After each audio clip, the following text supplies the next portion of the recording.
Welcome to Chapter 15. In this chapter, we're going to be looking at sleep and consciousness. We'll start off with sleep, looking at the different stages of sleep and how sleep happens, why sleep happens, and some of the brain areas involved in sleep, of course. We'll also take a look a little bit at sleep disorders and insomnia. And after that, we will take a look at consciousness itself and try and apply neuroscientific techniques and thinking to the issue of what is consciousness and what do we know about it. So there's been a lot of debate about why people sleep, and indeed the actual purpose of sleep is not fully understood. It's unclear. A couple of the major hypotheses are the restorative hypothesis. This is just a statement that sleep helps restore the body, and that while we are sleeping, the body is undergoing repairs and other things to help deal with any of the challenges that it experienced during the day.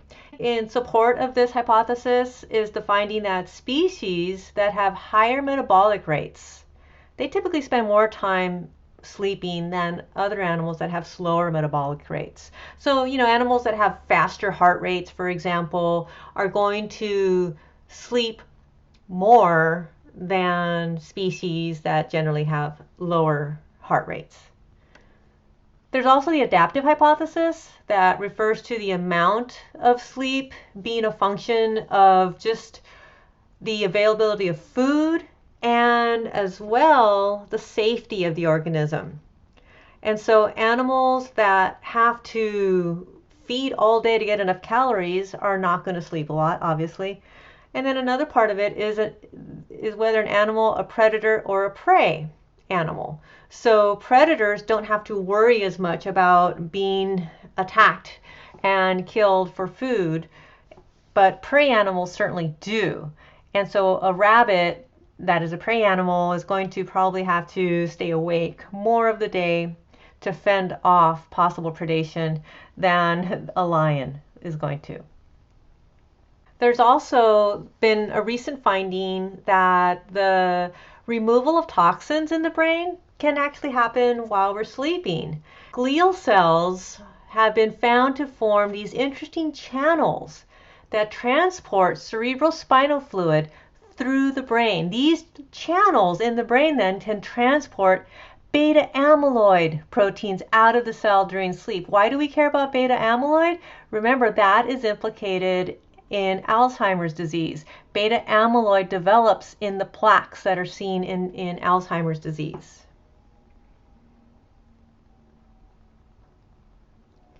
When we were talking about sleep, one of the major things to consider is what is our cycle and how is it set, our sleep-wake cycle.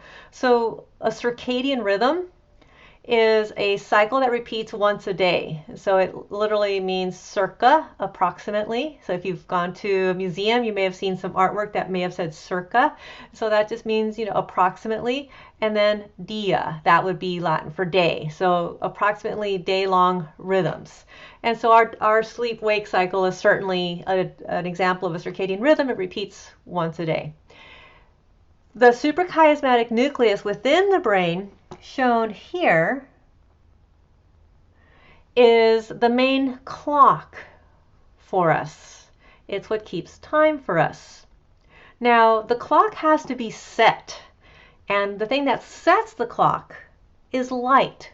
Light is then called a Zeitgeber. You can add that to your vocabulary list, right? So a Zeitgeber is an environmental stimulus that in this case regulates our clock, and so it helps set our clock. And again, light is the main Zeitgeber for us. Without this cue, without day and night cues for time, people actually tend to run on a 25-hour cycle. Zeitgebers keep us instead on a 24-hour cycle. So when individuals have been, say, in an underground cave for numerous days, without the availability of the sunlight to come and set their clock, and with the freedom to kind of sleep and wake on their own schedule, they tend to run on a 25-hour cycle. And so you can see here that individuals start, going to sleep later and later and later. But they sleep the same amount of time and stay awake the same amount of time. As soon as you turn the lights back on, the cycle once again sets back to the 24-hour clock. Now, how does this work? Well, the day-night cycle depends on the clock, the suprachiasmatic nucleus, and of course the Zeitgeber, the presence of light. But then within the brain, the pineal gland is responsible for producing a hormone, this hormone called melatonin. And melatonin then is a hormone that starts to build up as the day wears on. So once it starts to get dark and during the evening, we start seeing higher levels of melatonin because the pineal gland starts to release it, and that's associated with making us feel sleepy. So once again, light is the Zeitgeber. Light enters our eye. The eye sends axons to the suprachiasmatic nucleus, which then communicates with the pineal gland and triggers the release of melatonin at the nighttime of our cycle. Fewer than 1% of visual receptors, now these are not rods and cones, but they contain a type of opsin called melanopsin. They sense light, but they are not used for vision. They are used just for the circadian cycle. So there are special receptors in our eyes that specifically do this for us. Now, the pineal gland that receives that information from the suprachiasmatic nucleus, actually via the spinal cord, keeps track also of seasonal changes in daylight. So keeps track of, say, the shorter winter days versus the longer summer days. And this helps animals know what season it is. And so in animals that mate only during certain seasons, the pineal gland will trigger changes that prepare the animal for mating. In hamsters, for example, during the non-breeding season, the gonads become inactive. So in males, they will fail to produce sperm in any significant number. But as the breeding season approaches, the gonads are then rejuvenated in preparation for the mating season. So you can see how the pineal gland can be useful and helpful in animals that need to keep track of the season.